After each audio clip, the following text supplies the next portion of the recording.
चौथे चैप्टर की बात करेंगे दोस्तों, कॉन्फाउंडिंग कंपाउंडिंग, मतलब कंपाउंडिंग के जादू के बारे में। राइटर यहां पर बताते हैं कि मैंने अपने शुरुआती करियर में एक छोटा सा अमाउंट हमने इन्वेस्ट किया था, 10 साल के बाद वो अमाउंट कई गुना बढ़ चुकी थी। तो दोस्तों यह है कंपाउंडिंग का जादू। लेखक कहते हैं कि कंपाउंडिंग समय के साथ छोटे छोटे प्रयासों को बड़ा बनाती है। वॉरेन बफेट की संपत्ति का बड़ा हिस्सा कंपाउंडिंग से डेवलप हुआ है। कंपाउंडिंग को काम करने के लिए धैर्य और समय की जरूरत पड़ती है। जल्दीबाजी में फैसले लेकर कंपाउंडिंग के जादू को आप खत्म कर सकते हैं। इसलिए आप अपने पैसे को कंपाउंड होने पर लगाएं, कंपाउंडिंग में लगाएं। इस चैप्टर में हमें यह सीखने को मिलता है कि आप पेशेंस रखें और समय को, पैसे को मैच्योर होने का मौका दें। पांचवें चैप्टर में getting wealthy versus staying wealthy के बारे में बात हो रही है, मतलब रिच बनना और रिच बने रहना के बारे में बात हो रही है। मॉर्गन बताते हैं कि मेरे एक दोस्त ने शेयर मार्केट में जल्दी से बहुत सारा पैसा कमा लिया, लेकिन जल्द की लालच में आकर वो सारे पैसे गंवा दिए।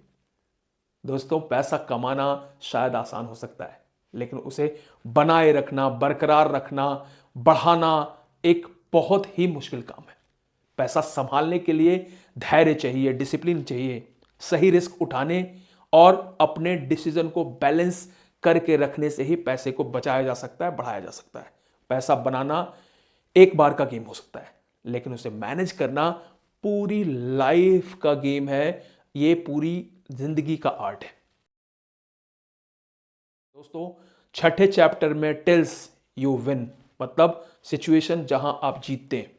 यहां राइटर बताते हैं कि मेरे कलीग ने 10 बार स्टार्टअप में इन्वेस्ट किया, 9 बार वो फेल हो गया, लेकिन 10वीं बार जो स्टार्टअप चुना उसमें उसको करोड़पति बना दिया।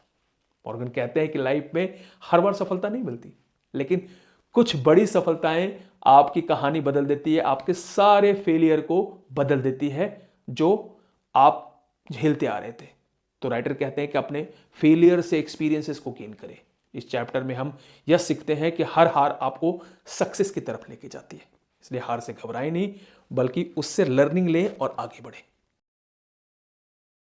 अब मैं बात करूंगा चैप्टर नंबर 7 के बारे में, जिसमें राइटर फ्रीडम यानी आजादी के बारे में बात कर रहे हैं। वो कहते हैं कि मेरे पिताजी हमेशा कहते थे कि सच्चा अमीर वही है जो अपनी जिंदगी के फैसले खुद ले सके। पैसे का असली वैल्यू आपकी फ्रीडम में है। जब आप अपनी जिंदगी को अपने तरीके से जीते हैं, तभी आप सच में अमीर हैं। पैसा आपको अपने टाइम और डिसीजन का मालिक बनाता है। पैसा कमाने का असली मकसद दोस्तों होता है फ्रीडम, आजादी।